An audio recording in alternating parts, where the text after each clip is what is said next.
Hello students, welcome back to the channel learning medicos. और आज का हमारा टॉपिक है ड्रग हाउस मैनेजमेंट। तो हम पढ़ रहे थे drug store and business management और उसका तीसरा चैप्टर हमारा चल रहा है। हम चैप्टर वाइज जो पढ़ रहे थे, तो इसमें हम तीसरा टॉपिक है ड्रग हाउस मैनेजमेंट। तो ड्रग हाउस का मतलब जो ड्रग स्टोर है, कहाँ हमें मेडिसिन स्टोरेज करनी है और कैसे उसे सेल करना है, डिस्पेंस करना है, तो उसके लिए किस तरह का रूम होना चाहिए, तो उसके बारे में बताया गया, या हॉल होना चाहिए। तो ये इसका साइज़ देखेंगे 10x15 का। तो आप देख सकते हैं कि इसकी लंबाई या गहराई जो 15 फीट है और चौड़ाई सामने से फ्रंट जो है 10 फीट होना चाहिए। तो हम देखेंगे यहाँ पे एक एंट्रेंस है, इसमें दो एंट्रेंस है। एक फ्रंट एंट्रेंस है, तो इसमें विंडो होना है। Window space for window display it means जो है कि बाहर से शीशे पे जो आप बैनर्स और पोस्टर्स लगाते हैं या एडवर्टाइजमेंट के लिए, तो वो विंडो पे डिस्प्ले होते हैं। और यहाँ से एंट्रेंस है, तो यहाँ से एंट्रेंस है आम लोगों के लिए, और दूसरा एंट्रेंस है ये पीछे की तरफ से। तो एंट्रेंस फॉर इनकमिंग गुड्स, तो इनकमिंग गुड्स मतलब जो स्टोरेज के लिए आते हैं, जो ढेर सारा जो है गुड्स आता है वो स्टोरेज के लिए वो पीछे के दरवाजे से आता है। तो फ्रंट एंट्रेंस है। फिर एंट्रेंस के बाद आप देखेंगे यहाँ पे कस्टमर वेटिंग एरिया है, कहीं पर भी बैठने के लिए चेयर्स लगी होंगी। कस्टमर वेटिंग एरिया, यहाँ पे काउंटर है, यहाँ पे एक रिसेप्शनिस्ट होगा।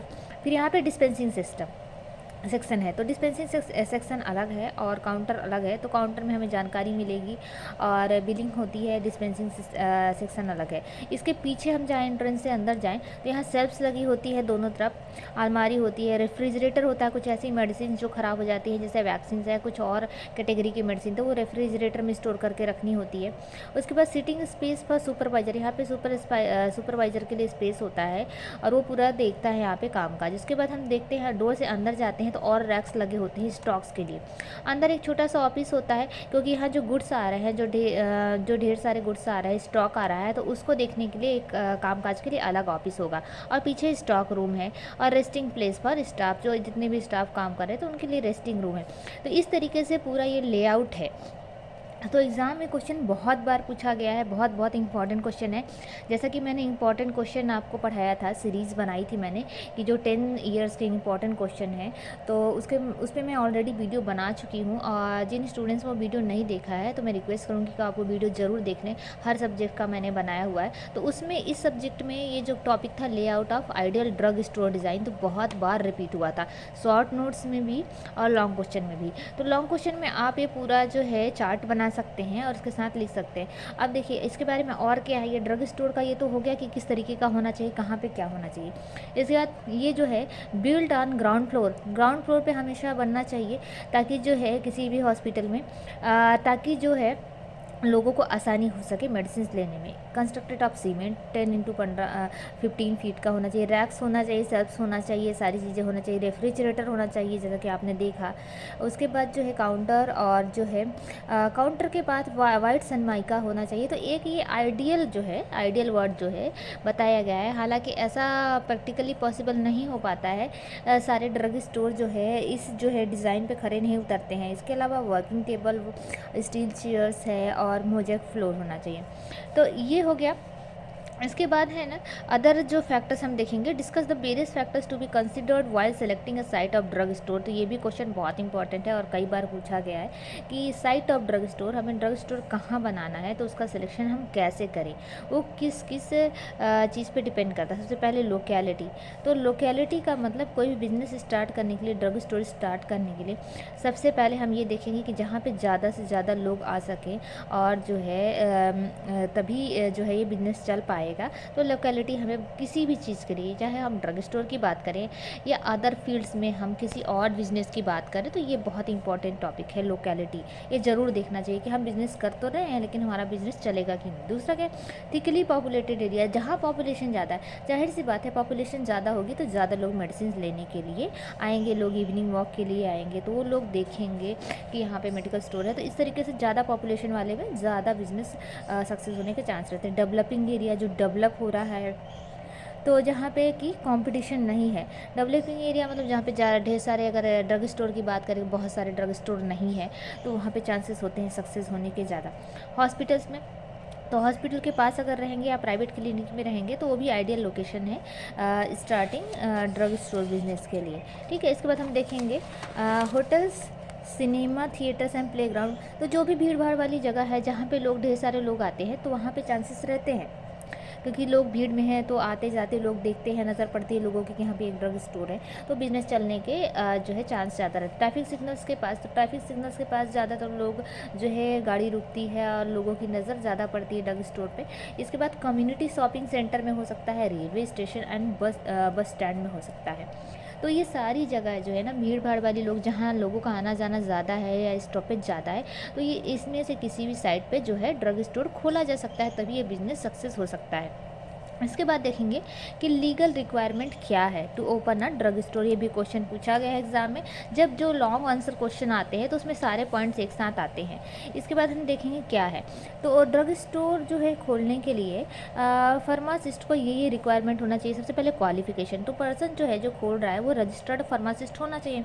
तो रजिस्टर्ड फार्मासिस्ट टॉपिक हम अलग से पढ़ेंगे, तो उसके लिए डिप्लोमा इन फार्मेसी होना चाहिए, किसी भी स्टेट फार्मेसी काउंसिल से जो है रिकॉग्नाइज्ड होना चाहिए, रजिस्टर्ड होना चाहिए। तो उसके बाद स्पेस, तो ड्रग एंड कॉस्मेटिक एक्ट 1914 के according minimum 90 to 100 square feet area होना चाहिए एक रिटेल ड्रग स्टोर खोलने के लिए, और मिनिमम 100 to 120 स्क्वायर फीट होना चाहिए होलसेल ड्रग स्टोर। तो दो तरह का मैंने बताया था, थोक और फुटकर।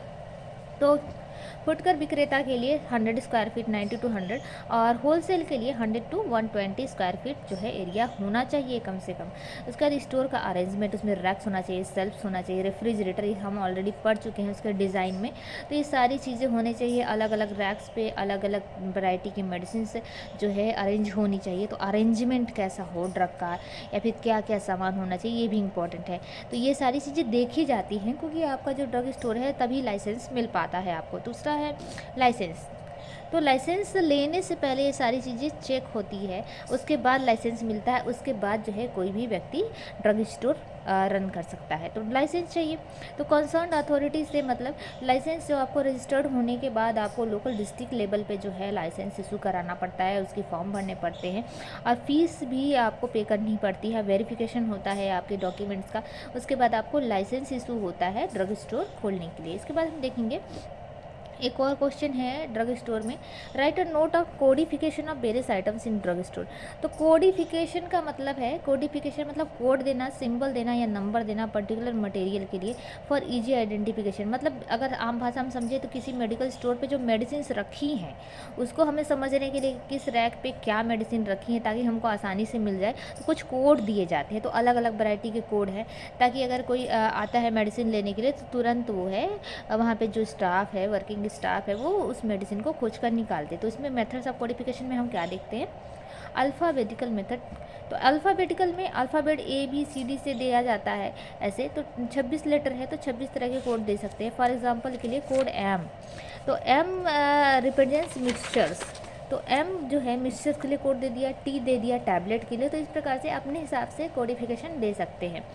तो इसमें एक तरफ जैसे टैबलेट्स रख दी, एक तरफ सिरप्स रख दिए, एक तरफ कैप्सूल्स रख दिए। तो अगर इसके लिए लेकिन ये चीज़ है कि जो स्टाफ है उसको पता होना चाहिए कि कौन सी मेडिसिन है वो सिर्फ टैबलेट फॉर्म में आती है, कौन सी मेडिसिन जो कैप्सूल फॉर्म में आती है। तो ये एक मेथड है। दूसरा है निमोनिक मेथड। तो निमोनिक मेथड में शॉर्ट फॉर्म में हम जो है ड्रग का जो है नाम करते हैं, कोड करते हैं, जैसे CP का मतलब क्लोरामफेनिकॉल कैप्सूल, और PAT का मतलब पैरासीटामोल एंड एनाल्जिन टैबलेट। तो इस तरीके से हर एक ड्रग का निमोनिक, तो निमोनिक के लिए बहुत जानकारी होना चाहिए स्टाफ को, और वो भी पढ़ा लिखा होना चाहिए। फार्मासिस्ट के अलावा बाकी जो स्टाफ है वो भी उनको जानकारी होना चाहिए, तभी वो मेडिसिन, क्योंकि किस मेडिसिन का नाम किससे शुरू होता है। तो ये एक टफ मेथड है। इसके बाद हम न्यूमेरिक देंगे। तो न्यूमेरिक में नंबर है 1 to 10 नंबर दे सकते हैं, ऐसे और भी नंबर दे सकते हैं।